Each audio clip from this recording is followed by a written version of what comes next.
네, 안녕하세요. 태양광 발전의 모든 것 원영사입니다. 오늘은 임대차 계약에 대해서 설명을 좀 드리려고 합니다.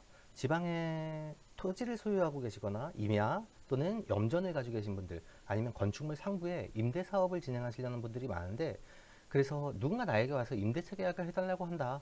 그랬을 때 내가 어떤 것들을 알아봐야 되는지. 문제가 되는 것들이 뭐냐 하면요, 임대 계약서를 써줘서 임대 기업들이 허가는 받았는데 땅은 내 거고 내 위에 허가는 기업이 받았는데 이게 진행이 안 되는 경우들이 상당히 많이 있습니다. 그러면 이거를 허가를 취소하거나 다시 바꿀 수 있는 권한이 있으면 좋은데, 이 업체들이 이 허가권을 팔아먹으려고 무분별하게 임대를 많이 가져가고, 그러기 위해서 그냥 사용동의서만 받아서 허가를 받았는데 차후에 문제가 되는 경우들이 상당히 많이 있었거든요. 그래서 짧은 시간 짧게 확인하셔야 되는 사항에 대해서 몇 가지 정리를 했습니다. 일반적으로 임대를 해달라는 업체들이 와서 임대차 계약을 좀 해주세요, 사용동의서만 써주시면 됩니다 라고 해서 받아가는 것들은 전기사업 허가를 받는데요, 그것만 가지고는 사업을 이룰 수가 없습니다. 왜냐하면 PF가 나와야 되면 금융에서 나오는 임대 계약서로 계약 체결이 돼야 되고, 거기에 따른 권리관계가 명확하게 있어야 되는데, 사실 초창기에는 그 부분을 설명을 안 하고 임대를 가져가는 업체들이 많이 있었고요. 또는 임대만 여러 군데 갖다 놓고 사업 허가는 되지 않으면서 그걸 팔아먹으려고 다니는 브로커들도 상당히 많이 있습니다. 그래서 내가 임대를 줘야 한다 그랬을 때 확인해야 될 사항에 대해서 간단하게 제가 몇 가지 정리를 했습니다.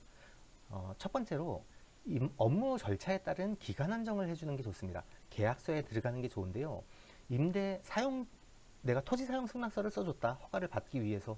그럼 동의 후 3개월 이내에 전기사업 허가를 받지 못하면 전기사업 허가를 취소한다, 사용동의를 취소한다라고 명시를 한다든가, 전기사업 허가를 득한 후 6개월 안에 개발행위 허가를 득하지 못하면 전기사업 허가를 취소하거나 나의 명의, 임대자의 명의로 변경하는 것에 동의한다 라고 명시를 해놓으면 되겠죠.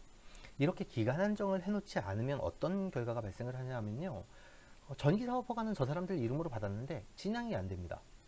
3년, 5년, 6년, 8년, 10년이 지나도 진행이 안 되고 전기사업 허가만 계속 연장을 하게 되면 사실 내 토지, 내 건축물 상부에 내가 정당한 권리 행사를 할 수가 없다 보니까 임대계약을 진행하시거나 사용동의를 하실 적엔 반드시 기간 한정을 해 놓으시는 게 좋습니다.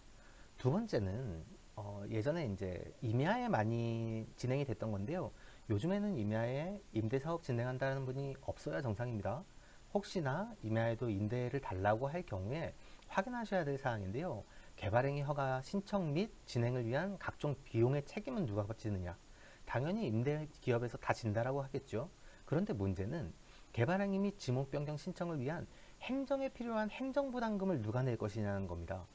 채권부담금도 있을 수 있고 여러 가지 비용들, 복구 설계 비용, 복구 감리 비용, 예치금 이런 것들이 들어가는데, 그것조차 모두 임대기업에서 책임지는 게 맞느냐 명확하게 해놓을 필요가 있죠. 이런 게 있습니다. 개발부담금 같은 경우는 어차피 토지의 지가가 오르니까 임대자가 내시는 거예요. 그럼 임대자는 사실 임대료 몇 푼 받지도 못하는 상태에서 개발부담금도 납부하고, 토지의 지목이 변경됨에 따라서 공시지가가 올라가서 종합부동산세가 올라간다든가 예상치 못한 비용들이 나올 수가 있다 보니까 이 부분에 대해서도 명확하게 해놓으시는 게 좋겠죠. 그리고 세 번째는 임대기간 종료에 따른 범위에 대한 확인이 필요합니다. 20년 임대를 하고 임대기간이 지나면 시설을 우리에게 주고 갈 거예요 라고 계약을 했다라고 치더라도 계약서에 정확한 명시가 되어 있어야 되겠죠.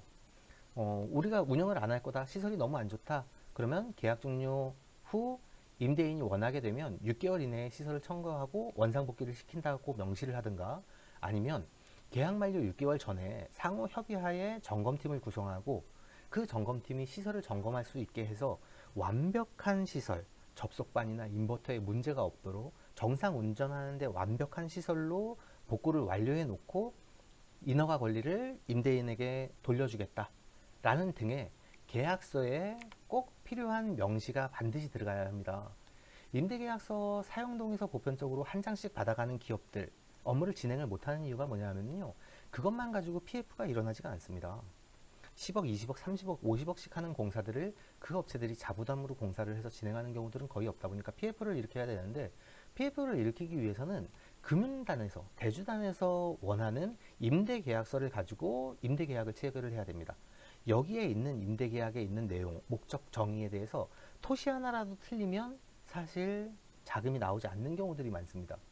그러다 보니까 이렇게 모든 내용에 대해서 설명을 하고 권리와 권한에 대해서 명확하게 체결되어 있는 임대계약서를 체결을 해야 되는데, 실질적으로 맨 처음에는 이게 부담이 되다 보니까 임대업체들이 가져갈 땐 전기사업허가만 받기 위해서 그냥 전기사업허가 동의서만 해주시면 돼요. 사용동의서만 해주시면 저희가 모든 걸 알아서 할 겁니다 라고 얘기를 하지만, 처음에는 사용동의서만 해주고 추후에 업무가 진행됨에 따라서 너희가 임대계약서를 써주지 않아서 진행이 안 된다, 임대료가 이렇게 협의가 되어야 되는데 임대료가 협의 기준을 벗어나서 안 된다, 이런 등의 이유를 대면서 업무만 질질 끌어낼 수가 있겠죠.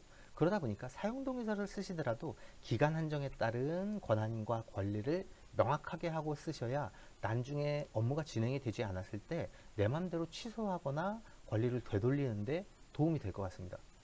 지금 제가 보여드리는 임대계약서는 13쪽짜리 임대계약서를 보여드리고 있는데요.